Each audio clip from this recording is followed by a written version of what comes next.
Before we get into today's show, let me tell you about HubSpot. If you're hustling in the trenches to build a business or bootstrapping one of your own, let's talk about an AI-powered tool that can lighten up your workload a bit. HubSpot's Campaign Assistant is a game changer for creating marketing campaigns at scale. It quickly turns your key selling points into a cohesive pitch, which helps you deliver knockout emails, ads, and landing pages in minutes. So let Campaign Assistant take care of the campaigns so you can get back to growing your business. Work smarter, not harder at HubSpot.com/campaign-assistant. What's going on, everyone? It's Wednesday, January 25th. I'm Zachary Crockett here with Rob Litterst, and you're listening to the Hustle Daily Show.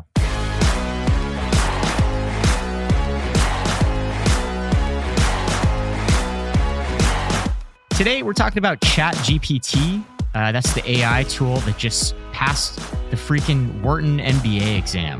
And we're going to talk about the implications of that and how educators might be planning for a future that has a little bit more AI than we all anticipated. But first, let's take a look at what else is going on in tech and business today.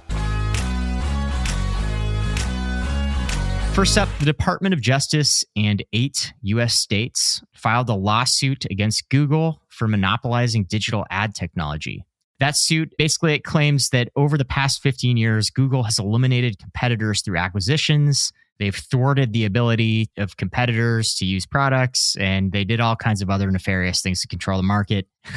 Not much new here. Google's always in the news for antitrust stuff, so... Yeah, not the last time this is going to happen. Throw it on the pile. I feel like I've read and heard a lot of people talking about how the advertising duopoly is kind of coming to an end, and 2023 is going to be the year that people start finding value in some of those like niche advertising products. So we'll see if this plays into that as well. I mean, if the lawsuit goes anywhere, it could be pretty tough. Sure. Yeah. So I got one here, Zach. So Niantic, which is kind of like the company that I most associate with AR, I think. They're the company behind Pokemon Go. Oh, wow. Which, yeah, if you remember that, it went absolutely crazy a little while back. But they launched a new game called NBA All World, which is basically a geolocation-based AR basketball game that it sounds like it's kind of like Pokemon Go for basketball, which I'm kind of curious like how this is actually going to work. I looked at the website, didn't totally get it, but I do think there's something to like AR and VR. Like I could see future generations using those tools for training to like model their shot after Steph Curry or something like that, right? Like if you have this device that can like measure your motion and compare it to players in the NBA. Yeah, exactly. You could see the arc of the shot like in front of you as you're shooting. Exactly. And work on your form. But yeah, we'll see how this goes. Maybe we'll start seeing people out in the common and in the parks running around playing NBA All World. That is nuts. Okay. Go and play some horse with Dwayne Wade or something. Exactly. All right. Speaking of fitness, Strava, the fitness tracking app, they acquired this company called Fatmap. That is a company that offers really high resolution 3D maps for outdoor sports and activities. And yeah, I could see this working out. Like, you know, I use Strava a lot and the maps are kind of sucky. They're just like simple 2D maps that don't really show you much. So I could see a pretty cool integration there. Word on the street is that after using Strava for a year, Fatmap is going to be renamed Skinny Map. I see what you did there. I like that, Zach. Nicely done. So sticking to the sports thread, lots of sports news today. ESPN inked a deal with the Association of Pickleball Professionals to broadcast over 200 hours of live pickleball coverage. Zach, have you jumped into pickleball mania yet? No, but I feel like we're always talking about pickleball on this podcast. Yeah. Like it comes up every couple weeks. It must be a big deal if we're always talking about it. I've played and it's really, really fun. So I grew up playing tennis, love ping pong for that matter. And it's like kind of a hybrid between both of them. It's obviously more strenuous than playing ping pong and less strenuous than playing tennis, which, I mean, if you're playing like real tennis, you feel it really quick. It's a very tough sport. Your dad's a crazy good tennis player, isn't he? So I wonder if he'd be a good pickleball professional. Yeah, it's funny. So he played college tennis and was very, very good. He like never played any of the other racket sports like racquetball and squash because he was always afraid that it was going to ruin his form in tennis. He's played a little bit of pickleball lately, and I think he likes it. Okay. So in other news, New York City, they have a new sound measuring traffic camera, and it's basically going to identify these really loud vehicles. And every time a vehicle passes the threshold, that vehicle is going to be fined $800 for a first-time offense. Wow. I love this. I actually do too. I think it's, New York is loud enough. We don't need souped up Z28s driving around the streets. And there's been a little bit more of an effort and a focus on noise pollution and the impact of noise pollution on people. Yeah. Whether it's city noise or leaf blowers in the suburbs, I think people just are getting a little sick and tired of it. So I'm all for this. Couldn't agree more. And I mean, like, are you going to be able to drive a motorcycle in New York City now? Because I feel like they're so loud. And like, I have nothing against motorcycles except for how loud they are. It just, like, every time I hear one coming up on me, it rattles me a little bit. So yeah, it's going to be interesting to see what happens with those $800 fines stacking up. Oh, yeah. So lastly, Zach, A24's Everything Everywhere All at Once scored 11 nominations for the Oscars. Wow. It's followed by All Quiet on the Western Front and The Banshees of Inisherin, which each had 9. Did you see any of these movies, Zach? No, I did not. Did you? I haven't seen any of them either. I will say Everything Everywhere All at Once has been on my watch list for a while. Okay. It's a little bit long. So my wife and I are like grandparents. We go to bed at like 9. And so it's hard to find movies that kind of fit into that timeline for us. But I've wanted to see that, and I've wanted to see The Banshees of Inisherin. So I'm going to have to check those out, and All Quiet on the Western Front. Is 11 nominations a lot? I don't know anything about the Oscars. Is that impressive? Yeah. I know back in the day, 11 was definitely a lot. I feel like they've added some categories and stuff, so I wonder if that makes it a little bit less impressive. But I think all things considered, 11 nominations is pretty solid. For what it's worth, the word of mouth that I've heard about Everything Everywhere All at Once is that it's really, really good. I've pretty much only heard rave reviews for that movie. So wow, pretty excited to check it out. Good luck to them. They have a pretty good shot with 11 nominations there. Yeah, seriously. Okay, well, let's talk ChatGPT here. And just a quick primer, ChatGPT, most of you guys probably know what it is at this point, but it's this artificial intelligence chatbot. It was launched by OpenAI late last year in 2022. And it's basically this crazy chat system. You can go to their website and ask it questions and it answers them. And it uses, processing models and natural language learning processing tools to basically replicate a human as close as it can. And the more people that use it, the better it gets. So this tool has been making the rounds online. Everyone's been using it for all kinds of ways. And one of the big implications here is how it's going to impact education. And the story we're talking about today has to do with a professor at Wharton School at the University of Pennsylvania. That's their business school. Rob, what happened here? Who is this guy and what was his idea? Yeah, so this guy, his name is Christian Terweisch. I'm not sure if I'm saying that correctly, so I'm sorry, Professor, if I got that wrong. So yes, Wharton, one of the top business schools in the world, very, very prestigious. He got really curious about the technology and he wanted to test its performance on one of his final exams. And I feel like it's worth mentioning that ever since ChatGPT launched, one of the biggest concerns that people have been talking about is, well, now kids are just going to ask ChatGPT for the answers to their homework. So like school is broken, basically. Like ChatGPT is just breaking the educational system.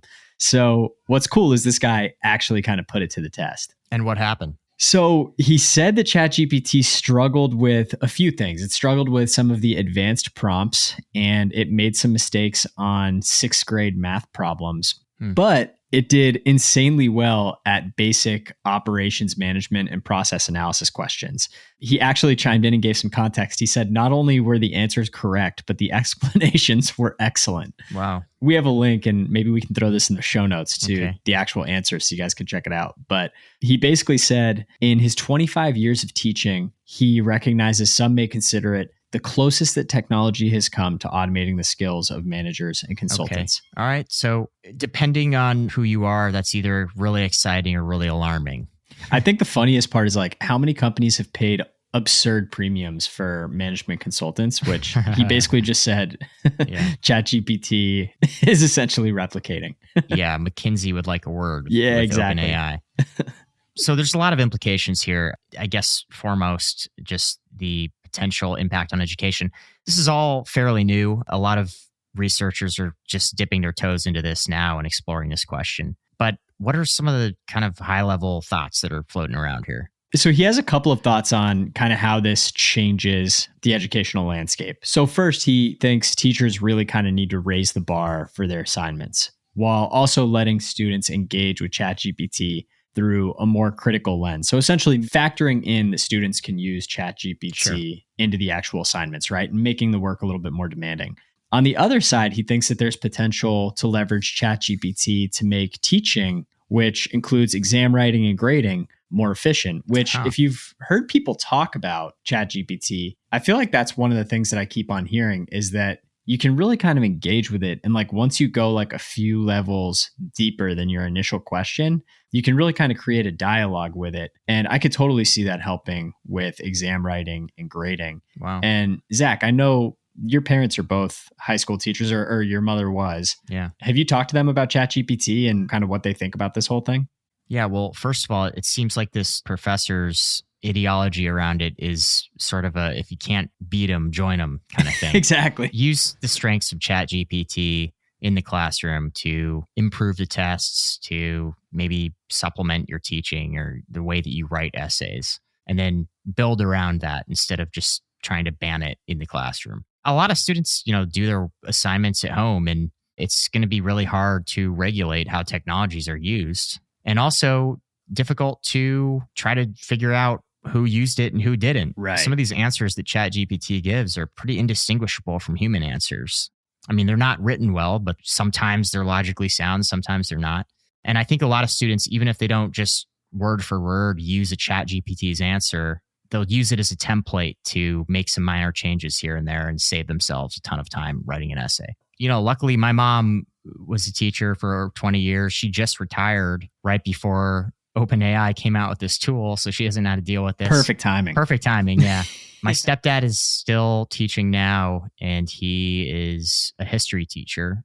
I haven't actually talked to him too much about ChatGPT, but I'm sure he would sort of wave this off as something really that shouldn't raise too much concern. Yeah. But yeah, the teachers that I have talked to are pretty split on what's going on with this and how to handle it. Totally. And I mean, it's notably like it's not the first time that people have been worried about technology affecting homework, right? Like people were worried about Google forever and just kids being able to Google answers to their homework. And I think it's just kind of the latest iteration of that question. And at the end of the day, I kind of like this professor's philosophy on it. It's like you got to kind of understand where the tide is going and restructure education to be more relevant to the current moment, right? And the future moment. So yeah, that means making things a little bit harder, factoring in the kids are going to be using ChatGPT on their assignments. I think it makes a lot of sense. Sure. So one other argument that I've seen teachers make that I tend to agree with as a journalist is that really good writing starts with really good questions. And one of the limitations of ChatGPT is it's only as good as the question that you ask it.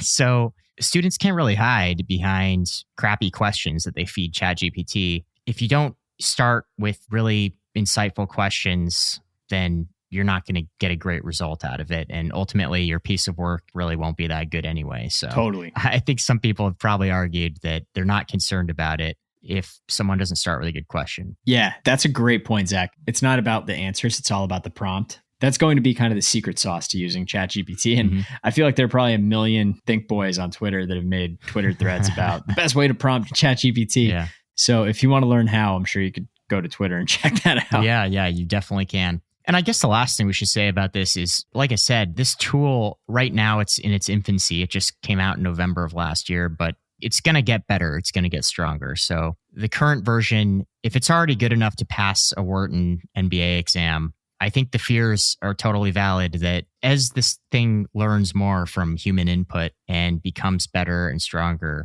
I don't think the fears are invalid of this being very disruptive, both in education and the broader professional workforce. And it's kind of like Wikipedia, right? It's like back in the day, teachers were like, well, Wikipedia is not a real source. But then as Wikipedia got stronger, like I trust Wikipedia more than a lot of sources now. Yeah, same. And actually, I'm glad you brought up Wikipedia because when Wikipedia came out, there was a big outcry in the education space. When Google came out in the late 90s, people thought that that would be extremely disruptive and destroy critical thinking and all this stuff. I think that what we've seen is like in a lot of ways, the technology can't salvage something that is truly a piece of crap, It's not going to polish turds. Right. As they say, you can't make chicken salad out of chicken shit, Zach. Yeah. Yeah, but even before Google, there were physical Spark Notes books that you could go buy at the bookstore and you didn't have to read books. And, before that, there were parents who wrote essays for their kids. So, right. There've always been ways to cheat, and it's probably an easier time to cheat now than ever before. But I don't know. People are going to try to stay on top of this. Do you remember back in our day, Zach, when the most you could do from a cheating perspective in high school was like plugging in some equations into your TI-83 and finding some way to sneak it past your teacher? Yeah. Yeah. Or the water bottle trick, putting a water bottle on your desk, writing notes inside the liner on the inside. Yes. Yeah. Genius. Yeah.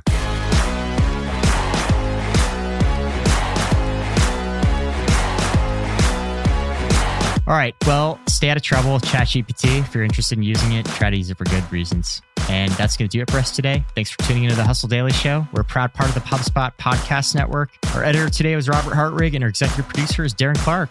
We've got a lot more tech and business coverage for you in our newsletter. And if you're not subscribed to that, you can go get yourself signed up at hustle.co/email. We'll catch you all tomorrow.